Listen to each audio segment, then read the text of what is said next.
Boas-vindas a mais um episódio do Me Conta Sua História. A gente continua conversando e conhecendo histórias de mulheres donas dos seus próprios negócios. Antes de começar a entrevista, eu quero te fazer um pedido. Você pode avaliar o podcast na plataforma de stream que você está me ouvindo ou me assistindo? Se você me der 5 estrelas, eu vou ficar muito feliz. E se você está me assistindo no YouTube, já ativa as notificações para ficar sabendo do próximo episódio quando ele for ao ar. Agora sim, vamos conhecer a entrevistada de hoje? A nossa entrevistada, ela usa a seguinte descrição no Instagram. Ela se apresenta como jornalista, social media estrategista, produtora de conteúdo e fotógrafa. E ela produz conteúdo nesse perfil desde 2018. De lá pra cá, ela vem ganhando muitos corações, que não são aqueles das curtidas do Instagram, mas sim o reconhecimento dos seus clientes. No episódio de hoje, eu tenho o prazer de apresentar para vocês a Giulia Godoy. Oi, obrigada pela oportunidade. Eu que agradeço ter aceitado o convite de estar aqui. E antes de começar a conversar, eu quero te dizer e falar para as pessoas também que estão nos assistindo e nos ouvindo. Eu conheci a Gil em 2018. Ela ainda era uma... Não era não, né? Ela, de fato, era uma recém-formada, uma pessoa que estava entrando na faculdade. Bem caloura. Bem caloura, eu era uma quase recém-formada. Eu fui monitora da Gil numa cadeira de rádio, que é basicamente o que a gente tá fazendo aqui. E quando eu te conheci, tu tava ali realmente muito nervosa, né? Eu lembro que quando tu fazia as apresentações, tu me olhava e dizia assim, eu tô com frio na barriga, vai ser sempre assim. Daí eu dizia, calma, é assim. Quando tu começa na faculdade, é assim. E de lá pra cá, tu floresceu, deslanchou. E te fiz esse convite porque eu acho que tu foi muito corajosa, ainda é. E é isso, assim, eu queria começar o nosso episódio, a nossa conversa te falando o quanto tu foi corajosa, principalmente de mergulhar nesse universo do digital, fazer produção de conteúdo, ser estrategista, ser uma social media. E então, já que a gente vai continuar falando de coragem, eu quero te perguntar, em que momento que tu decidiu, mesmo dentro da faculdade de jornalismo, que eu vou produzir conteúdo e eu vou ser uma estrategista digital? Foi logo no início, assim, já, porque eu sempre gostei muito de fotografia ali. E com a faculdade eu fui aprendendo também a mexer nos equipamentos. Foi me despertando um olhar, assim, que eu não tinha antes. E eu comecei a também fazer a minha parte por fora de sair e fotografar. E também aquele corre de querer trabalhar na área, mas ao mesmo tempo também quero trabalhar com isso, mas não sei como. Mas eu também preciso ser reconhecida, preciso ter um portfólio. Como é que eu vou fazer isso? Eu sempre mexi muito com o Instagram. Sim. E aí, só que também, até hoje, tenho muita vergonha de como eu vou postar as coisas. Então, para meus clientes, eu consigo, assim, o planejamento, a risca, a estratégia maravilhosa. E quando eu vou postar os meus, eu fico extremamente insegura. Assim, aquela ditada, né? Casa de ferreiro, espeto de pau. Muito isso. Até que aquela velha história, deu, eu tenho, e daí, eu tinha tudo. Assim, só fazer. Daí eu parei de pensar, eu vou postar e vou ver o que vai dar. Primeiro, eu sempre achava um empecilho. Que nome eu vou colocar? Mas não pode ser não sei o quê. E aí, eu não gosto de... Até hoje, é uma coisa que faz muito parte da minha rotina, assim. Tu trabalha com o quê? Por isso que eu sou jornalista. Agora, formada realmente. Sou jornalista, sou social media, fotógrafa. Eu não gosto de me colocar numa caixinha só. Então, meu Deus, meu nome não pode me limitar. E eu não quero que isso aconteça. Depois eu vou querer ficar mudando. E aí eu não vou conseguir dar seguimento naquilo ali. Eu quero um nome que consiga abranger tudo que eu acredito que eu sou. Porque eu gosto de trabalhar com redes sociais. Eu quero seguir fazendo as minhas fotos. E no futuro eu acho que tudo que eu fizer vai estar ligado a isso. Porque eu gostei da expressão que tu trouxe, né? Eu não sou uma coisa só, eu não quero me colocar numa caixinha. E a rede social hoje, ela não é... Tu não consegue trabalhar com rede social se tu for apenas fotógrafa. Sim. Quando a gente diz trabalhar com a rede social, é aquela do produzir, né? É estar ali produzindo. Sim. Tu tem que saber criar uma legenda, tu tem que saber fazer um vídeo pra postar como Reels, tu tem que saber se apresentar e ter um posicionamento nos stories, tu tem que estudar a tendência do mercado da rede social, ou seja, trabalhar com digital não é ser uma coisinha só, tu precisa integrar várias Sim. coisas, né? E até hoje, esse ano, né, já finalmente consegui, depois da faculdade, vou conseguir dar mais foco pro Cliques, porque no meu Instagram pessoal, eu consigo compartilhar muita coisa ali. Uhum. Mas no Cliques, eu mesma não quero ficar numa caixinha, mas às vezes eu acabo me colocando, fico com um pouco de vergonha, enfim. Aí eu comecei a aparecer um pouco mais nos stories, enfim. E é mais uma divulgação do que eu venho feito. Então, voltando ali, quando tu foi falar da minha relação com os clientes, é o que me move aquele projeto, sabe? Porque é o retorno deles, os trabalhos que a gente faz. Eu adoro fazer conteúdo de making off, ou enfim, é o que eu mais gosto quando eu vou fazer, vou trabalhar, ou enfim. Porque eu tô só vivendo aquilo ali, e nada mais me identifica do que tá 100% concentrada naquele projeto, sabe? E sabe que as pessoas que são jornalistas, claro, tu é de uma nova fase, de uma nova geração do jornalismo. A academia já tá muito diferente de quando eu entrei em 2012. Mas eu lembro que quando a gente tinha cadeira de jornalismo digital, que eu nem sei se vocês tiveram. Não tive. Provavelmente não. Acho que sim. Mas não era aquela coisa muito, vamos falar de blog, vamos falar de texto, hiperlink e tal. E as redes sociais já estavam ali. Mas era uma coisa que a gente olhava e dizia, tá, rede social é uma coisa. Nunca a gente não vai trabalhar com rede social. Não é algo que, não vamos estudar isso porque o nosso trabalho não vai entrar no outro. Até que os grandes jornais, principalmente ali a Folha de São Paulo, entra de cabeça no Facebook, entra de cabeça no Twitter, que não se chama mais Twitter. E aí eu lembro que os professores diziam, peraí, vamos parar pra pensar o que a gente tem que fazer com isso. E eu percebo que hoje, uma coisa se alimenta da outra, né? Porque na jornalismo a gente aprende uma redação jornalística, mas se tu sabe escrever muito bem, tu tira de letra fazer uma legenda pro Instagram. Sim. Tem todas as cadeiras de foto. Cara, é uma aula pra quem precisa fazer um bom enquadramento pra uma foto de rede social. A gente não precisa nem falar de televisão, de telejornalismo, porque hoje todo mundo que faz vídeo pro YouTube, que faz vídeo pra rede social, usa as técnicas de telejornalismo pra rede social pra fazer seu vídeo.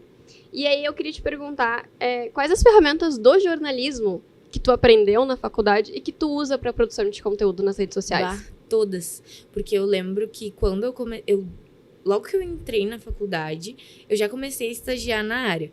Passei por todas as áreas e eu tenho muito orgulho disso, muita gratidão. Mas eu também passei por aquele momento que eu acho que todo mundo passou. Mas quando eu passei, eu achei, meu Deus, vou trancar o curso, não é o que eu quero. Não tô fazendo jornalismo. O que eu tô fazendo? Trabalho com redes sociais? O que é isso? Qualquer pessoa faz isso.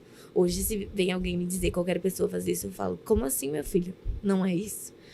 E aí, hoje, por isso que eu tenho muito orgulho de me colocar nessas várias categorias, porque eu sei o quanto o meu texto me qualifica enquanto jornalista para trabalhar com o marketing, para escrever um roteiro de 30 segundos para um TikTok, para direcionar um briefing para uma equipe de design sobre determinada peça, para determinado ensaio de foto, quando eu não vou fazer a captação ou quando tem algum fotógrafo parceiro.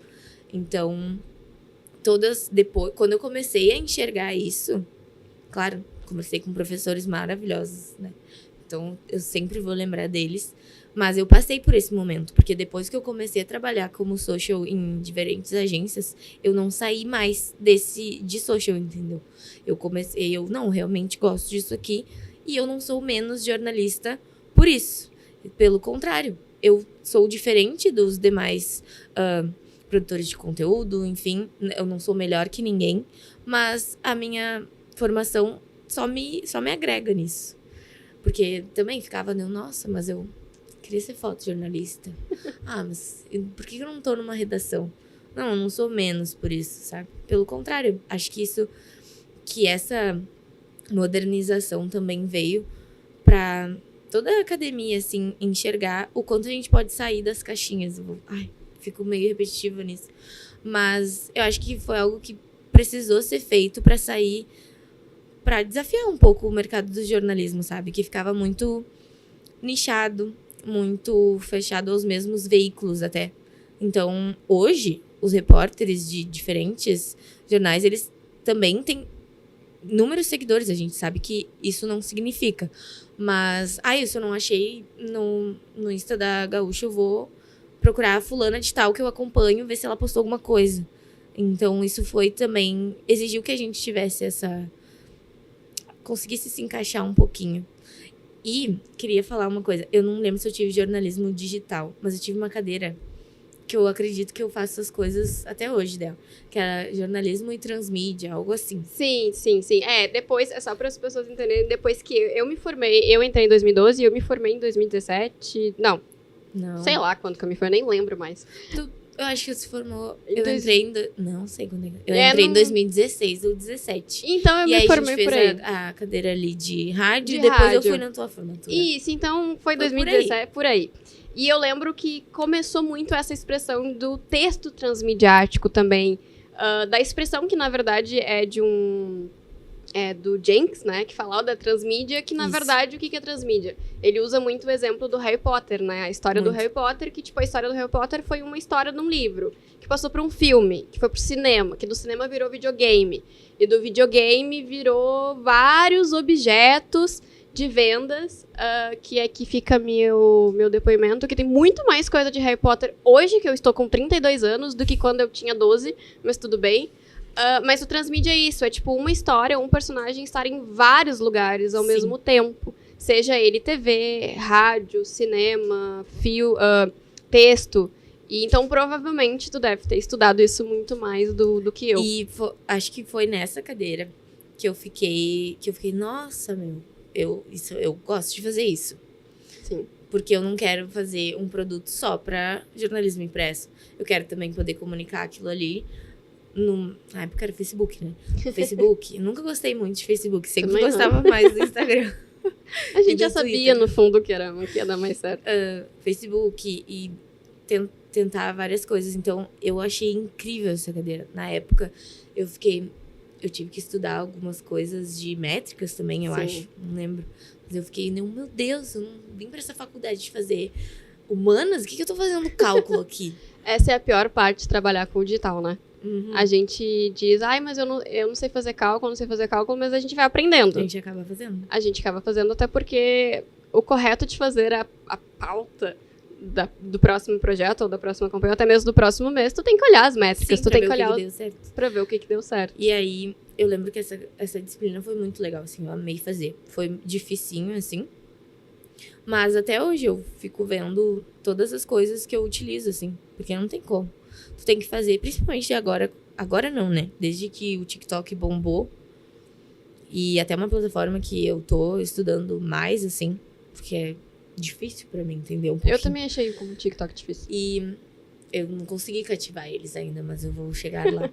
Então, essas linguagens diferentes. Eu posso pegar esse vídeo aqui que eu usei no Reels e postar lá. Não concordo. Não dá tão certo. Às vezes, dependendo do perfil, também dá. Dependendo daquela também, da sorte também de viralizar e, bombou aquele perfil. Isso não é menosprezar o trabalho das pessoas. Isso acontece. E que bom. Mas, principalmente ali também na pandemia, onde o TikTok bombou mais, a gente viu a necessidade de também ter esses conteúdos nesse lugar. E isso deu um start em todo mundo. YouTubers. Vou falar a Foquinha, que é eu amo ela, sou apaixonada, né? Fiz até meu TCC sobre. Eu acompanho ela em todos os lugares. No TikTok eu não seguia ela até pouco tempo atrás. Uhum. Que horror, mas é verdade. E todos eles eu vejo em alguns depoimentos que vão falar o quanto foi desafiador para eles encontrarem um conteúdo que conversasse com um público, e às vezes nem é o teu público desses canais grandes, assim, no YouTube, talvez o público deles ali nem esteja no TikTok. Então, eles precisam conquistar um novo público. Então, é começar do zero, assim, é entender. Então, eu acho que eu sou apaixonada, assim, por esse universo. Ele é cansativo, ele é muito trabalhoso. Bastante. Mas essa coisa de modificar o tempo todo, eu acho que me motiva também, entendeu? A não ficar sempre acomodada. E sabe que tu falou disso, né? Que essas semelhanças que a produção de conteúdo digital seja a pessoa que se intitula como produtor, ou aqueles que hoje são já nomeados como influencers, e o jornalista, né? Sim. A gente acabou de falar várias coisas que são muito semelhantes. Porque hoje todo mundo consegue executar essas tarefas que qual que é? Aconteceu alguma coisa. Um acidente de trânsito, ou daqui a pouco até mesmo as tragédias que acontecem. As pessoas ao redor chegam muito mais rápido que os profissionais de jornalismo. E pode acontecer até mesmo desses produtores e influencers estarem ali presentes. Eu lembro que teve uma matéria que aconteceu num dos caos nos aeroportos de Porto Alegre, quer dizer, do Brasil, acho que, se não me engano, foi em São Paulo, que era uma influenciadora, ela não tinha nada a ver com o assunto. Ela é uma influenciadora sobre nutrição. E ela tava lá. E, tipo, quem entrou no stories dela, ela tava ali toda hora falando, noticiando tudo que tava acontecendo. E assim, não só isso, como fazer esse acompanhamento no stories, mas postar um vídeo no Instagram, compartilhar essas informações. Na tua opinião, o que diferencia de fato esses profissionais que surgiram há pouco tempo, que são os influenciadores, de fato, e o profissional do jornalismo, aquele que vem da academia, aquele que vem da redação, que é preparado para trabalhar numa redação, que é preparado para trabalhar num telejornal. Tu vê alguma diferença entre eles? Com certeza. Assim, eu acredito que eles são bem importantes pro nosso trabalho, porque a gente não consegue estar em todos os lugares ao mesmo tempo. Então, para mim, eu vejo assim como os leitores, entendeu? Pessoal ali que vai ou ler um jornal, ou consumir o conteúdo audiovisual, enfim, os espectadores. Não acho um desserviço o que eles postarem, depende, né, de como. Mas, por exemplo, alguma situação aconteceu, foi uma situação de utilidade pública, a pessoa tá ali, gravou do jeito dela, mas comunicou, e isso ajudou também a reportagem de determinado jornal a chegar lá e transmitir, nem que seja nos stories, para já dar aquela urgência de um jeito um pouco mais calmo, para também não deixar as pessoas desesperadas, porque eu acho que é esse cuidado que a gente tem com algumas pautas que, dependendo do influenciador, não tem, sabe? E às vezes ele quer comunicar na melhor das intenções, mas acaba gerando um pavor na população, sabe? Isso aí. Nossa, eu vi direto isso daí na enchente. Sim. Muito. Porque até de influenciadoras regionais mesmo, estavam ajudando horrores. Tava assim, fazendo muito trabalho. Foi lindo, assim. Por isso que eu tava acompanhando. E depois até segui acompanhando, porque eu gostei do conteúdo delas. Mas eu lembro que aconteceu Eu moro na Zona Norte de Porto Alegre. E aí tinha acontecido o negócio do Sarandi ali. Que daí foi do nada, começou a alagar. E daí, na minha região, não alagou nada, graças a Deus, assim. Mas era ali perto. E aí eu vi uma coisa assim, desespero, e ela chorando. Eu entendo, não acho que foi no serviço, tava tentando avisar, foi na emoção. E aí, eu acho que é nesse ponto que a gente entra, sabe? Porque a gente, por mais que seja horrível, tem que deixar a emoção um pouquinho de lado pra tentar acalmar o pessoal, por mais difícil que seja. Principalmente numa situação dessas, né? Porque tu vai alarmar, vai gerar um caos. As pessoas vão acabar que nem passavam uns por cima dos outros, enfim. Às vezes tem gente tentando ir ajudar a resgatar e acaba não conseguindo porque tumultuou. Então tem que ter todo esse cuidado. Não é fácil, né, gente? A gente sabe. É bem complicado, principalmente nesses momentos de grandes tragédias, assim. A gente falar de, não faz. Porque é óbvio que tu vai querer comunicar na intenção de ajudar, né? Então, por isso que eu acho que a nossa profissão é muito importante ainda. E sempre será. Porque a gente consegue ter esse cuidado nessas pautas bem delicadas, né? Eu concordo, e eu acrescento também agora falando meu lugar de fala como podcaster. A gente tem que estar preparado. Eu sei que todo mundo vê que eu tô sempre com folhas aqui, mas é que assim, tu não estudar o entrevistado, tu não saber o histórico dele, é realmente o histórico, é ver por onde ele passou, o que ele foi, o que ele fez, e tu simplesmente trazer qualquer pergunta, eu acho que é um desserviço, Sim. sabe? Tu tem milhões de seguidores, legal, mas alguma coisa tu tem que passar pro público que tá te ouvindo, que tá te assistindo. É que nem o que a gente tá aqui conversando, entendeu? Querendo ou não, tu tá trazendo dicas, tu tá trazendo a tua experiência. É essa troca que precisa. Então eu super concordo que, por mais na crise que o jornalismo esteja, e sempre, eu acho que sempre vai ter, é uma profissão muito relevante. E aí, agora a gente vai entrar um pouquinho mais na parte da produção de conteúdo. Na tua opinião, o que é imprescindível ter? Seja de técnicas, ou de equipamentos, ou até mesmo de pensar, porque se pensa muito para produzir conteúdo. O que é imprescindível para fazer uma boa produção de conteúdo para uma marca? Primeira coisa, organização. Eu adorei. Gente, assim, quando minha mãe assistir isso, ela vai falar: "Quê? Tu organizada? Teu quarto é uma bagunça." Às vezes, mas quando eu me encarno ali pra organizar, tem que estar tudo nos seus lugares. E no meu trabalho, eu não me permito deixar desorganizado. Porque tu precisa estar preparado, assim como tu disse, pra qualquer coisa. Quando a gente trabalha com... seja marca pequena ou grande, tem que estar pronto pra algum imprevisto. Uhum. Então, quanto mais organização tu tiver, tu vai ter... Vou falar bem, assim... da minha realidade, tá? Eu gosto de ter conteúdo adiantado. Uma semana, tá bom. Uhum.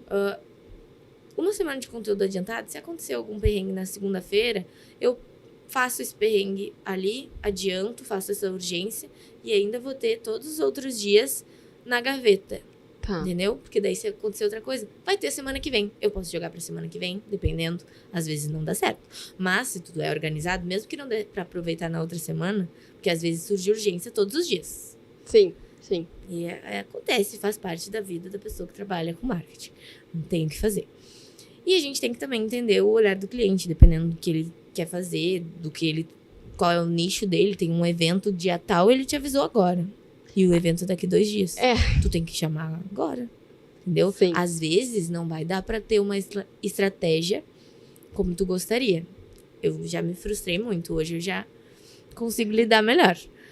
Tipo, não é assim. Tem que planejar, tem que esperar. Mas às vezes não dá. E principalmente entender muito bem o perfil do teu cliente. E isso é com o tempo. Tu vai construindo, sabe? Eu tenho clientes de anos. E cada vez mais eu vou conhecendo um pouquinho deles. E é bem assim. Assim, até com clientes de freela mesmo. Tipo, eu me identifico, às vezes, com vários, tipo, bem ansiosos. Eu sou muito ansiosa. Mas isso me ajuda até com a minha ansiedade. Porque daí eu vou explicar assim, olha, eu entendo a tua ansiedade. Porque é o teu produto, é o teu filho. E tu quer cuidar dele da melhor forma, quer comunicar todas as maravilhas que ele tem. E eu também quero, porque eu acredito nisso. Mas a gente tem que pensar a longo prazo, a gente tem que pensar em como a gente vai gerar resultados pra ti. Porque eu sou muito sincera, assim, com cada projeto que eu fecho. Às vezes, é uma grana muito boa, mas não tá de acordo com o que eu acredito ou com o que eu vou conseguir dar conta de fazer. Então, eu sou bem sincera, assim. Às vezes já aceitei trabalhos que eu pagava pra trabalhar, mas porque eu acreditava muito. Uhum. E valeu a pena, assim, sabe? Me orgulho muito. Então, falei várias coisas, mas o principal é tu se organizar pra conseguir, às vezes, até pegar alguns trabalhos que tu gosta muito e que tu não vai ganhar tanto. Mas conseguir dar aquela atenção e a qualidade que tu faz todos os trabalhos, sabe? E aí, falando sobre, né, resultados e entregas, como é que, quando e como, melhor dizendo, tu sabe que aquele conteúdo vai engajar, que ele vai trazer retorno? Tu usa alguma técnica pra, tipo, olhar pra aquele assunto ou pra aquele projeto e dizer, não, tá, se a gente seguir esse caminho, vai dar certo? Eu gosto bastante de acompanhar ali as trends, enfim. Tem clientes que eu gosto muito de usar. quando dá pra usar trend, dependendo do perfil, né? É. Eu gosto de usar, adaptando com a linguagem, não fazendo exatamente igual, mas tipo, eu acho que às vezes eu tô no meio de uma reunião ou de uma coisa nada a ver na minha vida e nossa, se eles fizessem isso aqui, eu acho que seria muito legal. Eu gosto de trabalhar com os meus clientes pensando no que eu gostaria de consumir. Tá. Pra mim, funciona assim. Não pra todos. Sim. Porque eu tenho clientes de perfis bem diferentes, até de tickets diferentes em relação aos restaurantes, Sim. por exemplo, tem vários. E eu gosto mas tem vários que eu me identifico. Tenho esse privilégio de trabalhar realmente com marcas que eu gosto, que eu consumo. Então, o que eu gostaria de consumir? Ou, mesmo que eu não goste dessa área, já trabalhei uma vez numa agência que eu fazia conteúdo para uma plataforma de contabilidade. Nossa senhora, eu já passei por isso. Mas eu amava fazer aqueles conteúdos. Ai, que sorte a tua. Porque eu pensava o que eu iria aprender. Ou, isso aqui, ela vendia plataformas para facilitar o trabalho de contadores e de empresas. Olha, o briefing super... super aqui, aberto. Porque realmente foi uma coisa que me marcou, que era totalmente diferente do que eu gosto de consumir.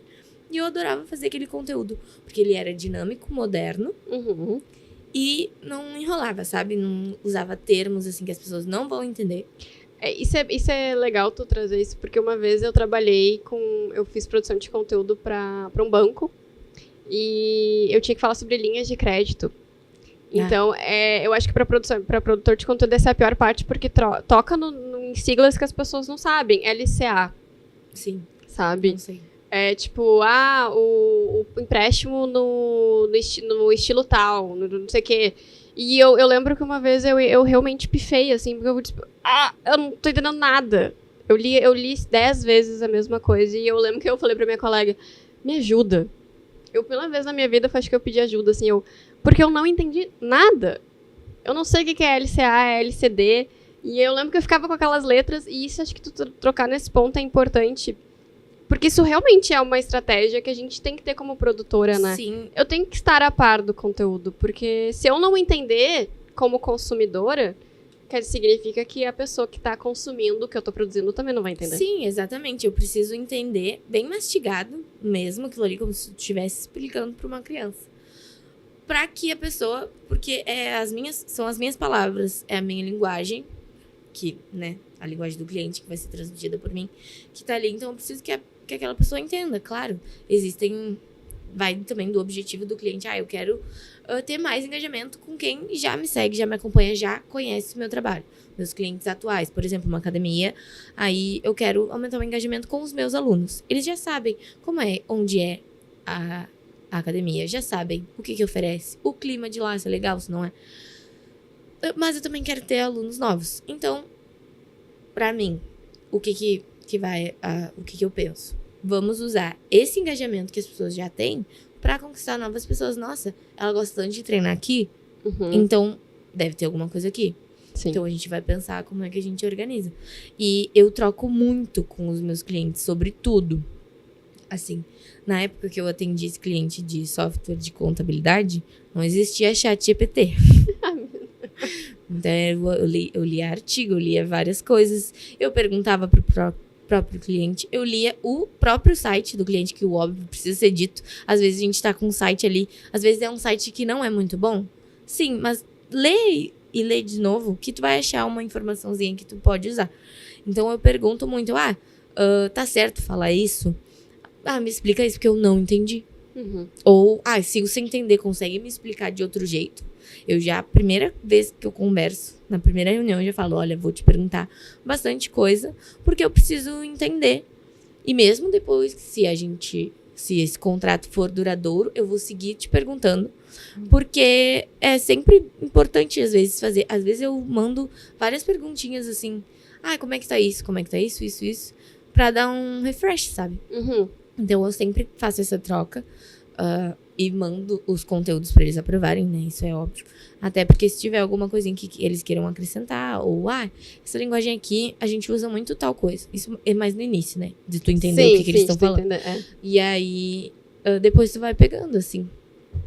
Ou seja, né, tu não deixa de entrevistar as pessoas, mesmo por mais que verdade. sejam os teus próprios clientes. Não, acho que primeiro contato já faz um interrogatório, né? Já O que tu gosta de fazer? Isso. E aí, Gil, fala pra gente qual que foi o principal desafio que tu teve pra encarar e ser uma produtora de conteúdo, né? Querendo ou não, Cliques da Gil é o teu próprio negócio. Qual foi o principal desafio que tu encarou? Eu estou encarando ainda, na verdade, né? Porque atualmente eu trabalho numa agência e também trabalho por fora. E meu foco é dar mais amor e carinho e trabalho pro Cliques agora. E se eu tiver que aparecer em qualquer lugar e falar e fazer tudo pelos meus clientes, é aquilo que eu tava falando antes, eu faço. Eu perdi a vergonha e vou lá, vou fazer. Mas eu sento pra gravar um vídeo pra postar sem ser nos stories, começo a suar, fico nervosa. Não, tá errado, tem que editar isso. E aí fica no papel. Então, esse ainda é o meu maior desafio. Esse ano de 2025, as coisas vão mudar. Mas as coisas vão mudar realmente, porque saiu do papel. A gente tá trabalhando numa nova identidade, um novo conceito da minha marca. E eu tô muito empolgada, assim, tô muito feliz com isso. Porque sou muito orgulhosa das relações que eu construí durante esse tempo. Tenho uma parceria com a agência de uma amiga que eu conheci na Unicinos, inclusive, na faculdade, numa cadeira de empreendedorismo. Ela nem é do jornal, ela é do design. Então, a gente trabalha juntas várias vezes, quando a gente pode, se indica ou trabalha juntas em algum projeto. E ela é incrível, assim, o trabalho dela. Então, a gente tá construindo uma nova cara, assim, pro Cliques, e eu tô bem empolgada. Porque eu realmente quero dar a minha cara a tapa agora. É que, no fundo, várias empreendedoras e donas dos seus próprios negócios passaram por aqui e elas relatam isso, né? Que, na verdade, o principal desafio é a gente aprender a se vender. Juro. Porque tem todas as questões, né, da gente mesmo, como mulher, tipo, de estar à frente de um negócio, de estar administrando, de estar gerenciando. E aquela outra parte que é a própria vida, né? Tu acabou de estar terminando a faculdade, tu passou provavelmente por uma onda que é o TCC, Nossa. que é a banca, daí agora vem a parte de comemorar a formatura, mas tem tudo isso que tem que administrar com atender os clientes, com atender a gente, que também é cliente da gente mesmo. Sim, e enquanto mulher a gente tem nossos dilemas, né? Então é bem difícil, a gente realmente... Acho que quem é mãe não sofre, né? Mas tem um peso ainda maior. Mas só por ser mulher, a gente já tem uma carga muito mais pesada, assim. Porque a gente se cobra demais, Muito. sabe? Sim. Eu acho que qualquer entrevista que eu assisti, eu me cobro muito. Que nem eu fui responder lá um negócio. Uma curiosidade específica, me cobro muito. Sim, mas é de nós, entendeu? Porque eu preciso provar. Eu não preciso, mas a sociedade nos cobra que a gente tenha que se provar o quanto a gente vale para aquilo ali. Por quê? E, enfim, eu acho que mesmo com toda a desconstrução que eu tenho até hoje de mim e tudo, antes eu tinha muita insegurança com o meu corpo, que me atrapalhava também pra aparecer nas câmeras. Por isso que eu sempre gostei da parte da produção. Sigo amando, é o que eu gosto de fazer. Mas hoje, tipo... Sabe? Eu sei do meu trabalho, ninguém sabe dele melhor do que eu, então eu tenho segurança pra isso. Mas às vezes tu não tá num dia legal, não tá conseguindo render, tem que lidar com todos os hormônios, que não é fácil, às vezes nem a gente se entende, mas tem que fazer um conteúdo muito feliz e maravilhoso para aquele cliente. E ele merece, né? Coitado, não tem nada a ver, mas é difícil. É difícil. E eu sempre trago o meu depoimento aqui no Me Conta. E eu lembro que... Vocês estão me ouvindo e me vendo, mas nos primeiros semestres eu tinha pavor de falar na frente do microfone ou de aparecer na frente da câmera, porque eu não gostava da minha voz, eu travava. E até um dia que eu fui fazer uma oficina com o Porã Bernardes, aqui no Rio Grande do Sul. Acho que Santa Catarina agora ele já é bem conhecido, ele tá lá na Atlântida, em Santa Catarina, em Floripa. Até um dia que eu entrei no estúdio e eu fiquei apavorada. E quando você entra no estúdio, não é um estúdio que vocês estão vendo aqui, né? É um estúdio que ele é completamente fechado, um troço completamente diferente. É uma caixa. É uma caixinha. E aí eu lembro que eu entrei e eu me associei. Eu fiquei tipo, meu Deus, por que esse cara tá fazendo? Eu sou fã desse cara, mas esse cara tá fazendo isso comigo. Até o momento que ele abre a porta do estúdio e ele fala assim, qual que é o teu problema? Ele senta e diz assim, qual que é o teu problema?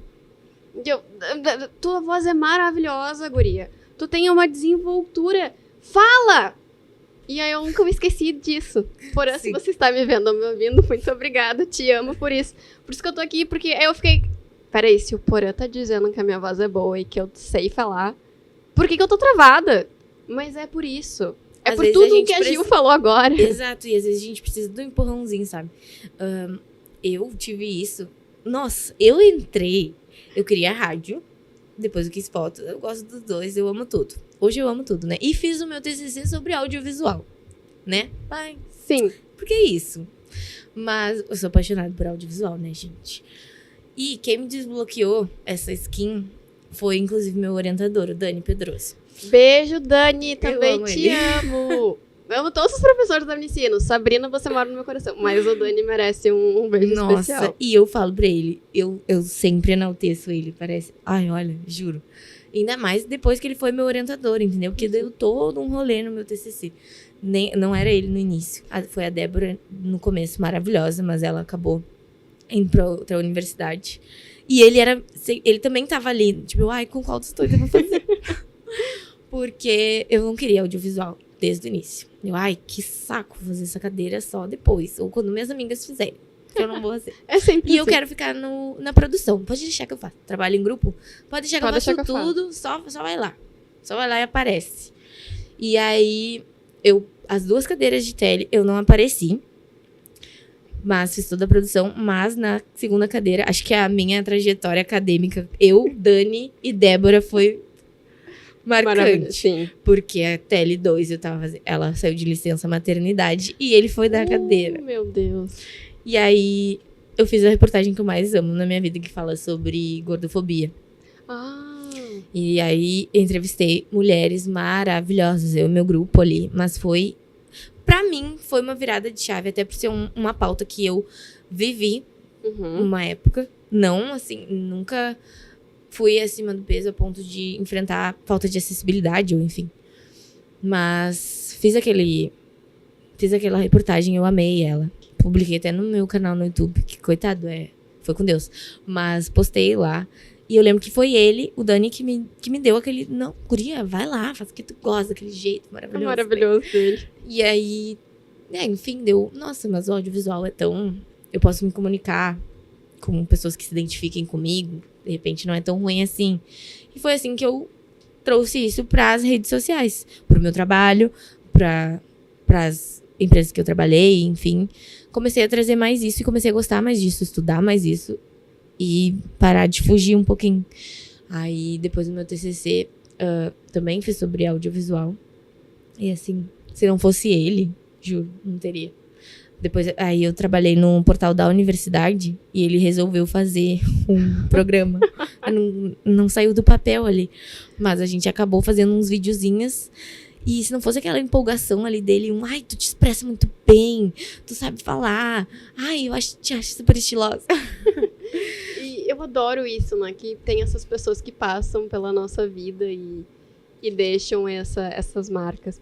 Mas, Gil, a nossa conversa tá muito boa, mas o nosso tempo acabou. Sim. Viu como foi fácil? Sim. Só pra vocês saberem, a Gil tava morrendo de vergonha. Ai, mas quem sabe daqui, depois do Me Conta, tua vida muda, tu sai entrevistando todo mundo, sai fazendo um monte de live. São esses momentos marcantes. E muito obrigada, Gil. Eu que te agradeço, amei muito, que te desejo muito sucesso. Sempre te admirei desde o início lá. Me ajudou demais na faculdade, coitada. Nem foi né? tanto, porque assim. Meu Deus, era bem travada. Mas destravamos, viu? A Unicinos fica aqui o recado de conseguimos... Não produzimos na faculdade, mas a gente destravou depois. Gil, muito obrigada, todo sucesso do mundo. E eu também te admiro, eu acho que esse convite não foi à toa.